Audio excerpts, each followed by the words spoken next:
दोस्तों, हम सभी के जीवन में शत्रु की कमी नहीं होती। शत्रु वो होते हैं जो हमें सकारात्मक दृष्टिकोण में नहीं देख सकते, हमेशा हमारे खिलाफ बुरे ख्याल रखते हैं और कभी कभी नुकसानकारक आचरण करते हैं। लेकिन क्या आप जानते हैं कि किसी व्यक्ति का सबसे बड़ा शत्रु उनके अपने शरीर में होता है? बाहरी शत्रु हमें बाहर से क्षति पहुंचा सकते हैं, लेकिन हमारे अंदर के शत्रु हमें अपनी आत्मा से जुड़ने से रोकते हैं और हमारे जीवन को दर्द और पीड़ा से भर देते हैं। इन आंतरिक शत्रुओं को षड्रिपु कहा जाता है। षड शब्द का अर्थ है 6 और रिपु शब्द का अर्थ शत्रु होता है। इसका अर्थ है कि हमारे अंदर 6 आंतरिक शत्रु होते हैं। हिंदू धर्मशास्त्र में इन्हें काम, क्रोध, लोभ, मोह, मद, मत्सर्य के नाम से जाना जाता है। तो मेरे दोस्तों, आइए इस वीडियो के माध्यम से हर एक रिपु को एक एक करके पहचानें और उन्हें बेहतर अर्थ में समझें। दोस्तों, हमारे मन के पहला दुश्मन है काम।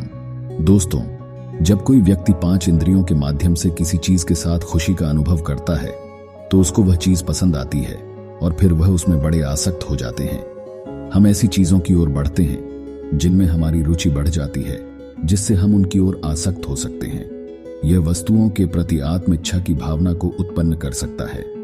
हम किसी विशेष खाद्य वस्तु, शक्ति, यौनता, धन, संपत्ति आदि की ओर आसक्त हो सकते हैं। इसे ही काम कहा जाता है। दोस्तों, काम एक ऐसा आग होता है जिसे बुझाना मुश्किल होता है और यह आपको तबाह कर सकता है।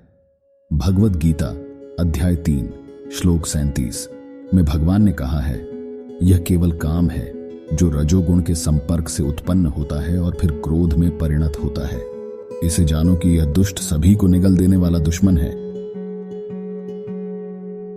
दोस्तों, हमारे मन के अगला दुश्मन है क्रोध।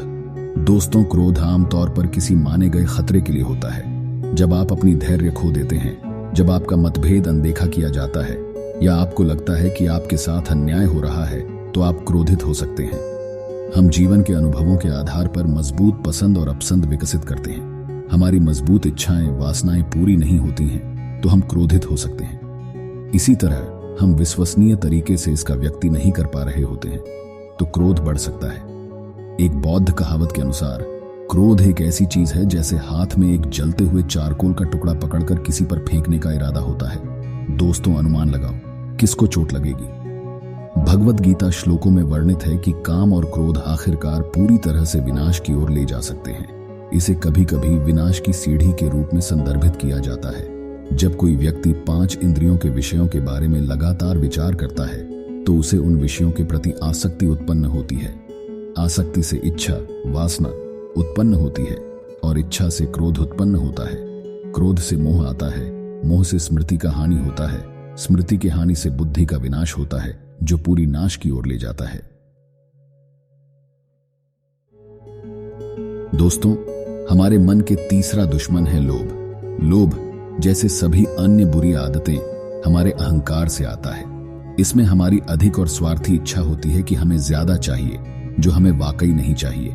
लोभी लोग अन्यायपूर्ण तरीकों, हिंसा, अपराध, चोरी आदि का सहारा लेते हैं ताकि वे अपने लोभ की पूरी कर सकें। लोग लोभी होते हैं जब उन्हें असुरक्षा, कमी, अधूरापन और अशांति की भावना होती है। हम लोभ को रोक सकते हैं अगर हम अपने चाहते और आवश्यकताओं के बीच का अंतर समझते हैं। जब हम संतुष्ट जीवन जीते हैं तो हम अपनी मूल आवश्यकताओं को ही पूरा करने में लगे रहते हैं। वहीं चाहे हमारे पास जितनी भी संपत्ति हो, हमें कभी भी संतोष नहीं मिलता और हमारी चाहतें बढ़ती जाती हैं। कभी कभी आप टीवी पर दिखाए गए विज्ञापन को देखकर कुछ चाह सकते हैं या फिर आपके पड़ोसी के 1 करोड़ के घर को देखकर आप अपने छोटे से घर से ईर्ष्या कर सकते हैं। दोस्तों, हमारे मन के अगला दुश्मन है मोह। मोह से हम वास्तविक सत्य को पहचानने और विश्ववासिक आसक्तियों में उलझ जाने की असमर्थता की ओर बढ़ते हैं। हम मान लेते हैं कि हम अपने बच्चों, परिवार आदि के साथ जुड़कर और खुद को खुशी देंगे और मिलेगी। हम नहीं समझते हैं कि यह केवल एक मोहित खुशी की भावना है। वासना का फल है अहंकार, जिसमें हमेशा कुछ आत्म महत्व शामिल होता है। हमें अपने स्वार्थ की पूर्णता होने पर खुशी मिलती है। मोह हमें एक सपने की दुनिया में जीने के लिए मजबूर कर देता है। मुझे लगता है कि मुझे पहली जगह मिले तो मैं खुश हो जाऊंगा। मैं 50,000 रुपये महीना कमा सकूं तो मैं खुश हो जाऊंगा। ये सब मोह है। हमें यह सीखना होगा कि वास्तविकता को देखना है। योगिक लोग सपनों के बिना दुनिया को स्पष्ट देखते हैं। योगिक लोगों की दृष्टि भौगिक के विपरीत है। दोस्तों, हमारे मन के पांचवा दुश्मन है मद। मद को व्यापक रूप से अभिमान, गर्व, अहंकार आदि का वर्णन करने के लिए आमतौर पर उपयोग किए जाने वाले शब्द हैं। इस प्रकार के गुणों वाला व्यक्ति हमेशा अपने आप को बहुत अधिक मानता है और दूसरों को नीचा दिखाने का प्रयास करता है। लोग अपनी सुंदरता, पद, प्रसिद्धि, धन, विद्या, वंश, शारीरिक शक्ति आदि के बारे में अहंकार करते हैं। योगियों को भी जो गहरी ध्यान के बाद विशेष शक्तियां, सिद्धियां कहलाती हैं, वे भी अहंकार और अहंकार विकसित कर सकते हैं। जो इस अहंकारशील अतिमान्य मान्यता के साथ जीते हैं, उन्हें जीवन की वास्तविकताओं के साथ आवागमन का एक रूखा झटका मिलता है और वे बड़ी हानियों का सामना करते हैं। मद, अभिमान एक गुब्बारे की तरह होता है जो बढ़ता रहता है जब तक आखिरकार फट नहीं जाता। कई बार ऐसा होता है कि वे खुद के आत्मसम्मान की कमी की भावना होती है जिससे वे अहंकार करते हैं। दोस्तों, हमारे मन के अंतिम दुश्मन है मत्सर्य। मत्सर्य का अर्थ है ईर्ष्या। ईर्ष्या और लोभ के करीबी संबंध हैं। लोभ की तरह ईर्ष्या भी असंतोष और अयोग्यता की भावना से उत्पन्न होती है। व्यक्ति को लगता है कि उसके जीवन में कुछ छूट या कमी है। जब व्यक्ति देखता है कि दूसरे व्यक्तियों के पास उन्हीं सी वस्तुएं हैं जो वह भी इच्छा करता है, तो उसे ईर्ष्या की भावना होती है। हम सभी जानते हैं कि ईर्ष्या हमारी फिल्मों, किताबों, नाटकों आदि में एक सामान्य विषय रही है। यह लड़ाई और युद्ध के कारण बनी है।